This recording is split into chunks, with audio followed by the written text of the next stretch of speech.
శ్రీగురుభ్యో నమః. హరి ఓం. శ్రీమహాగణాధిపతయే నమః. శ్రీమహాసరస్వత్యై నమః. శ్రీగురుభ్యో నమః. హరి ఓం. యత్కర్తా జగతాం భర్తా సంహర్తా మహసాం నిధిః ప్రణమామి తమాదిత్యం బహిరంతస్తమోపహం.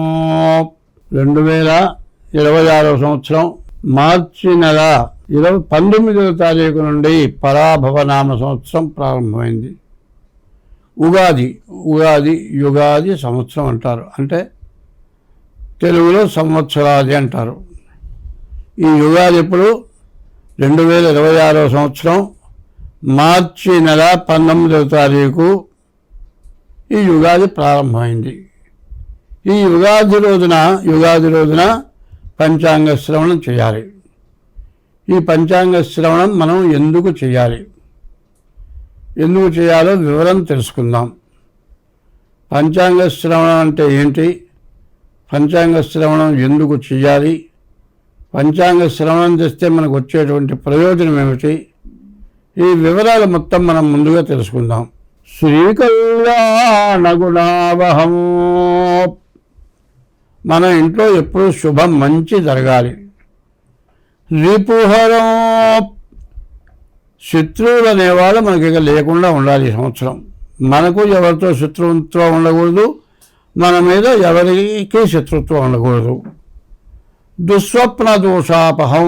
చెడు కాలాలు రాకూడదు. ఎట్లాంటి కళ్ళు వస్తాయి? మన వాళ్ళు ఎవరో ఏ విదేశాల్లోనో ఎక్కడో ఉద్యోగం చేస్తూ ఉన్నారు. వాళ్ళు ఎప్పుడో సంవత్సరానికో 2 ఏళ్ళకో మనకు వచ్చి కనపడతారు. వాళ్ళు ఎవరో చచ్చిపోయినట్టు మనకు కళ వచ్చేస్తుంది. వాళ్ళతో మనం మాట్లాడి వాళ్ళు బాగున్నారు అని చెప్పి కనీసం వాట్సాప్లోనైనా చూసేంతవరకు నిద్ర లేచి కూర్చుంటే గాబరాయిక. మామూలుగా వాళ్ళ ప్రాణం ఎట్లా పోయిందో తెలియదు, కానీ మన ప్రాణం పోయినంత బాధగా ఉంటుంది. తీరా వింటే వాళ్ళు బాగున్నారన్న తర్వాత కూడా ఎంతో హైరాణ పడతాం. అట్లాంటి చెడు కాలం రాకూడదు. దుస్వప్న దోషాపహం. గంగా స్నాన విశేష పుణ్యఫలం. గంగా స్నానం చేసిన పుణ్యం రావాలి. ఏంటంటే గంగా ఎక్కడి నుంచి వచ్చింది? మరి హిమాలయాలు కైలాసం అంటారు. హిమాలయ పర్వతం పైన కైలాసం ఉంది. కైలాసంలో పరమేశ్వరుడు ఉన్నాడు. పరమేశ్వరుడి నెత్తి మీద గంగ ఉన్నది. ఆ గంగ మన భూమి మీదకి వచ్చింది. భగీరథుడు పూజించి గంగను వదిలిపెట్టమంటే ఆయన పైనుంచి గంగను వదిలాడు. అది ఎక్కడికి వచ్చింది? హరిద్వార్ అంటారు. విష్ణుమూర్తి ఉండేటువంటి స్థలంలో భూమి మీద హరి పాదాల నుండి పదాల దగ్గర పడది. ఆ హరిపాదాలతో ఈశ్వరుడు నెత్తి మీద ఉన్నటువంటి గంగ, హరి యొక్క పాదాలను తడిసినటువంటి గంగ మనం తాగినా, మనం స్నానం చేసినా, మన పెద్దలకి పిండ ప్రదానం చేసినా, మనం ఎటువంటి మహాపాపాలు చేసినా, మన వంశంలో వాళ్ళు ఎటువంటి మహాపాపాలు చేసినా, ఇవన్నీ కూడా గంగ స్నానం చేసినా, ఆ గంగ తీర్థం పుచ్చుకున్నా మనకు అన్ని పాపాలు పోతాయి. గంగా స్నాన విశేష పుణ్య ఫలదం. గంగా స్నానం చేసిన విశేషమైన పుణ్యం వస్తుంది. ఏంటి? ఉగాది పంచాంగ శ్రవణం చేస్తే. గంగా స్నాన విశేష పుణ్య ఫలదం. గోదాన తుల్యం రుణాం. దూడతో కూడిన గోవుని దానం ఇస్తే విశేషమైన పుణ్యం వస్తుంది. గోదాన తుల్యం రుణాం. ఆయుష్ పెరుగుతుంది. ఆయుర్వృద్ధిదముత్తమం. ఆయుష్ బాగా పెరుగుతుంది. ఆయుష్ పెరగడమే కాదు, మన వంశవృద్ధి కలుగుతుంది. ఆయుర్వృద్ధిదముత్తమం. సంతాన సంపత్కరం. మన సంతానం మంచివాళ్ళుగా ఉండి మంచి పనులు చేసి గొప్పవాళ్ళై మంచి కీర్తిని తెస్తారు. సంతాన సంపత్పదం. నానాశాస్త్ర సుసాధనం. ఇదంతా కూడా ఈ పంచాంగ శ్రవణం. ఈ యుగాది మార్చి 2026 సంవత్సరం మార్చి నెల 19వ తారీఖు రోజున ఈ పంచాంగ శ్రవణం చేస్తే అనేక శాస్త్రాలు చదివిన పుణ్యం వస్తుంది. ఒక్క శాస్త్రం మానవుడి జీవితంలో ఒక్కటి కూడా శాస్త్రం చదవడం కష్టం. ఎన్నో శాస్త్రాలు ఉన్నాయి. నానాశాస్త్ర విశేష పుణ్య ఫలదం. నానా శాస్త్రాలు చదివిన విన్న పుణ్య ఫలితం వస్తుంది. నానాశాస్త్ర సుసాధనం, తేలిగ్గా చదివినట్లు. నానాశాస్త్ర విశేష పుణ్య ఫలదం. గోదాన తుల్యన్నరాం ఆయుర్వృద్ధితముత్తమం శుభకరం సంతాన సంపత్పదం. నానాశాస్త్ర సుసాధనం సముచితం. ఇదంతా కూడా ఖచ్చితంగా జరుగుతుంది. పంచాంగం ఆగమ్యత. మా శ్లోకం ఏంటి? శ్రీకళ్యాణ గుణావహం రిపుహరం దుస్వప్నదోషాపహం గంగా స్నాన విశేష పుణ్యఫలదం గోదాన తుల్యండురాం ఆయుర్వృద్ధితముత్తమం శుభకరం సంతాన సంపత్ప్రదం నానాశాస్త్ర సుసాధనం సముచితం పంచాంగం ఆకర్ణ్యతాం. ఈ పంచాంగం వినాలి. ఈ పంచాంగం ఎట్లా ఉంటుందో మనం ముందుగా తెలుసుకుందాం. ఆపయ ఇప్పుడు ప్రతి 5 సంవత్సరాలుగా ఎలక్షన్ జరుగుతుంది. ఎలక్షన్లో పార్లమెంట్ మెంబర్గా గెలుస్తారు. వాళ్ళే రాష్ట్రపతి, ప్రధానమంత్రి, మరియు ఉప ప్రధాని, ఇట్లా అనేక పదవులు వస్తాయి. అట్లాగే ఈ పంచాంగ రీత్యా కూడా నవగ్రహాల్లో కొన్ని పదవులు వస్తాయి. అది ఎట్లా వస్తాయి? మరి 2026 మార్చి 19వ తారీఖు గురువారం రోజు వచ్చింది. ఆ రోజు ఉగాది గురువారం వచ్చింది కాబట్టి గురువు రాజు అయినాడు. గురువు ఎటువంటి వాడు? బ్రాహ్మడు. ఈ బ్రాహ్మడైనటువంటి గురువు ఎప్పుడు మంచే చేస్తాడు. ఎప్పుడు కూడా చెడు స్వభావం బ్రాహ్మడికి ఉండదు. బ్రాహ్మణుడు ఎవరన్నా బాధ పెట్టినా, హింసించినా వాళ్ళ మీద ప్రతీకారం తీర్చుకోవాలనేటువంటి మనస్తత్వం బ్రాహ్మడికి ఎప్పుడూ ఉండదు. అది మంచి స్వభావం గలవాడు బ్రాహ్మడు. మంచి కర్మలు అంటే మంచి పనులు చేస్తాడు. దేవతా పూజలు, యజ్ఞాలు, యాగాది కృతులు ఇవన్నీ కూడా చేస్తాడు. గురువు అంటే మరి అందరికీ కూడా విద్య నేర్పేవాడు గురువు. అటువంటి వాడు రాజు అవటం చేత ఈ సంవత్సరం, ఈ పరాభవనామ సంవత్సరం మొత్తం మంచి, అందరూ క్షేమంగా, అందరూ హాయిగా బతుకుతారు. దేశం సుభిక్షంగా ఉంటుంది. మరి ప్రజలంతా కూడా మంచిగా బ్రతకగలుగుతారు.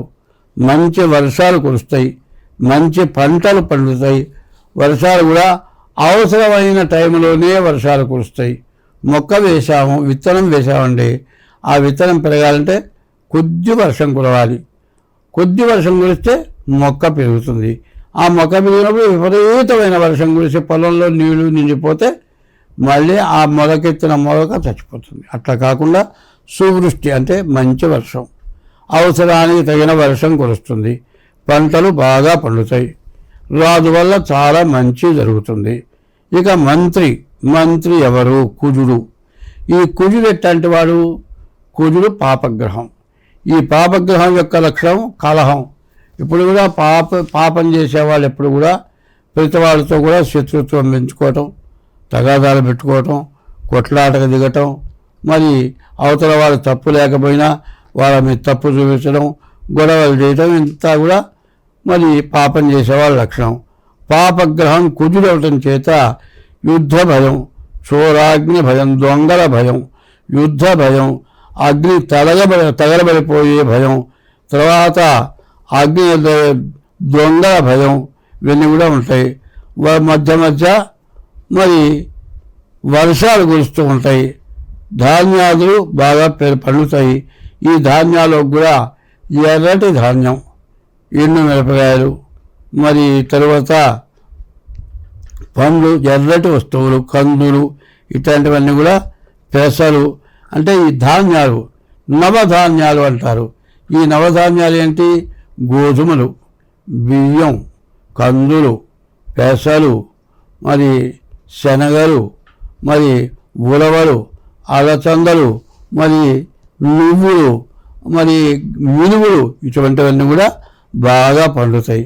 కానీ రస వస్తువులు అంటే నిమ్మకాయ, మామిడికాయ, ఇట్లాంటి రసం, బత్తాయి, ఇట్లాంటివి కూడా పండుతాయి బాగా. అన్నీ కూడా ధరలు బాగా పెరుగుతాయి. కుజుడు మంత్రి అవటం చేత ఇటువంటి సమస్యలన్నీ కూడా వస్తాయి. సేనాధిపతి చిత్రుడు. ఈ సేనాధిపతి కూడా బ్రాహ్మడు, మంచివాడు, మంచి లక్షణాలు ఉంటాయి.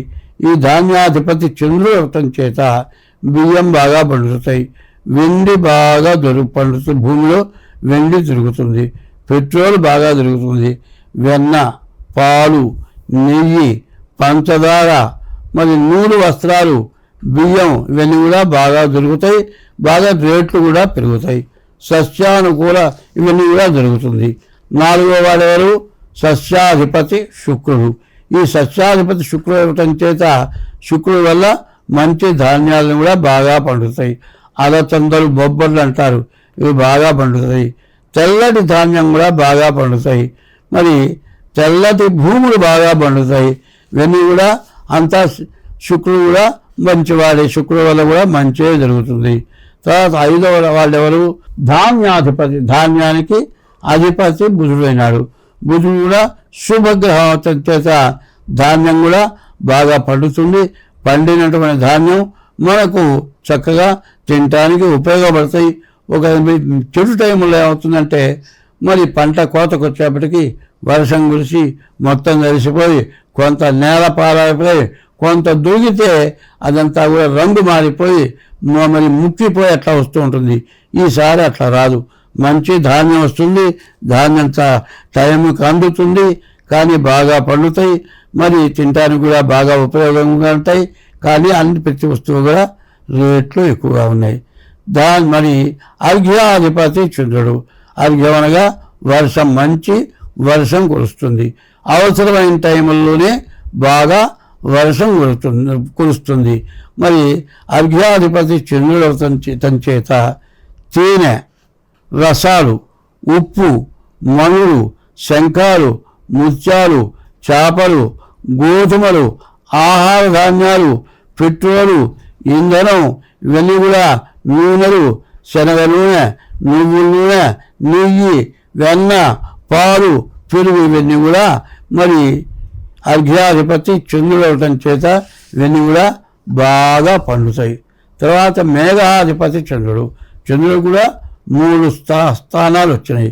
మరి చంద్రుడు మేఘాధిపతి అవటం చేత మేఘాలు బాగా వస్తాయి, మంచి గాలులు వస్తాయి, మరి గోవులు బాగా పాలిస్తాయి. గోవులే కాదు, ఇప్పుడు కూడా గోబ్రాహ్మణేభ్య శుభమస్తు నిత్యం లోకాస్తమస్త సుఖినో భవంతు అని గోవులు, బ్రాహ్మలు ఇబ్బంది లేకుండా, కష్టం లేకుండా సుఖంగా బతికేటట్లయితే దేశం అంతా కూడా బాగుంటుంది. గోవులకి మంచి ఆహారం దొరుకుతుంది, గోవులు బాగా పాలిస్తాయి, గోవులు ఆనందంగా బతుకుతాయి. మరి ఈ మేఘాధిపతి చంద్రుడు అవటం వల్ల ఇదంతా కూడా బాగుంటుంది. తర్వాత రసాధిపతి సూర్యుడు. ఈ రసం ఎట్లా? నెయ్యి, నూనె, బెల్లము, తేనె, వేరుశనగ నూనె, కొబ్బరి నూనె, ఆముదం, అవిసె నూనె, నువ్వుల నూనె, చింతపండు, నిమ్మకాయలు, నారింజకాయ, మామిడికాయ, ఇవన్నీ కూడా పండిన దానికంటే రేట్లు మాత్రం బాగా ఎక్కువగా ఉంటాయి. మరి ఈ రసాధిపతి సూర్యుడు అవటం చేత ఇవన్నీ పండుతాయి, కానీ పండిన దానికంటే మనం తింటం దగ్గరికి వచ్చేప్పటికల్లా బాగా అధిక ధరలు ఉంటాయి. తర్వాత 9వ అధిపతి ఎవరు? నీరసాధిపతి. నీరసం అంటే అర్థమైంది కర్పూరం, చందనం, అగరు, వెండి, ముత్యం, ఇవన్నీ కూడా కరిగిపోయేటువంటివి. కర్పూరం కరిగిపోతుంది. ఈ నీరసాధిపతి అంటే కరిగిపోయేటువంటి వస్తువుల రూపాన్ని కోల్పోతాయి, కరిగిపోతాయి. అటువంటి వాటికన్నిటి కూడా మరి శుక్రుడు అయినాడు. అందువల్ల కర్పూరం, అగరు, చందనం, బంగారం, వెండి, ముత్యం, వస్త్రాలు ఇవన్నీ కూడా దొరుకుతాయి, కానీ అధిక ధరలు పెరుగుతాయి, బాగా విశేషమైన రేట్లు బాగా ఉంటాయి. కానీ అయితే మనం ముఖ్యంగా చెప్పుకోవాల్సింది ఏమిటంటే అన్నీ దొరుకుతాయి, దొరకాల్సిన టైంకి అన్నీ దొరుకుతాయి. మన దేశంలో అన్నీ దొరికినాయి కదా అని మనం సంతృప్తి పడాల్సిన అవసరం లేదు. ఎందుకంటే ప్రపంచ దేశాలను కూడా ఒక తాటి మీద నడుస్తున్నాయి. ఎందుకంటే వాళ్ళకి ఇబ్బంది అయినప్పుడు మనం సహాయం చేయటం, మనకి ఇబ్బంది అయినప్పుడు వాళ్ళు సహాయం చేయటం. ఇక్కడ మంచి వర్షాలు కురుస్తున్నాయి, మంచి పంటలు పండుతాయి, అన్నీ దొరుకుతున్నాయి. ఎక్కడన్నా పంటలు లేక తినటానికి తిండి లేనటువంటి దేశాలకి మన దేశం నుంచి వాళ్ళకి సప్లై చేయటం చేత ప్రతి వస్తువు కూడా ధరలు బాగా ఎక్కువగా పెరగడం మాత్రం ఉంటుంది. తర్వాత చోర అగ్ని భయం, మరి తగలబడిపోవడం, దొంగల భయం, మరి యుద్ధ భయం, ఇవన్నీ కూడా ఉంటాయి. ఈ యుద్ధ భయం ఇవన్నీ ఉండటం చేత, దొంగల పడటం చేత, తగలబడటం చేత ప్రతి వస్తువు కూడా దొరకటం చాలా కష్టంగా ఉంటుంది. ఇంట్లో పెట్టుకున్న వస్తువులు ఉన్నాయండి, మరి తగలబడిపోయింది, పక్క సగం మన ఇంట్లో తగిలితే మన బియ్యం పాడైపోతాయి, వస్తువులు పాడైపోతాయి, గుడ్డలు కాలిపోతాయి. ఇటువంటి వాటి వల్ల కొన్ని నష్టాలు బాగా ఎక్కువగా ఉన్నాయి. చెప్పాలి అంటే పాపగ్రహాల యొక్క పరిపాలన ఎక్కువగా ఉండటం చేత దుర్మార్గుల అధికారాలు ఎక్కువగా ఉంటాయి. దుర్మార్గులు అనుకున్నది పూర్తిగా సాధించగలుగుతారు. వాళ్ళు బాగా బలంగా ఉంటారు. వాళ్ళ బలం మీద మంచి వాళ్ళ బలం చాలదు. దానివల్ల చాలా కష్టాలు నష్టాలు ఎక్కువగా ఉంటాయి. కాబట్టి ప్రతివాడు కూడా ఈ సంవత్సరం మీకు వచ్చిన దాన్ని ఎప్పుడూ జాగ్రత్త పడాలి. అది కూడా కాకుండా మీ డేట్ ఆఫ్ బర్త్ ద్వారా మీ పుట్టిన తారీఖు, నెల, సంవత్సరం, టైము, దాని ద్వారా మీ జాతకం చూపించుకోవటం చాలా అవసరం. ఇట్లా చూపించుకొని మీకు దోషాలు ఏమన్నా ఉన్నట్లయితే ఆ దోషాలు పోయేటట్లుగా చేసుకోవడం చాలా అవసరం.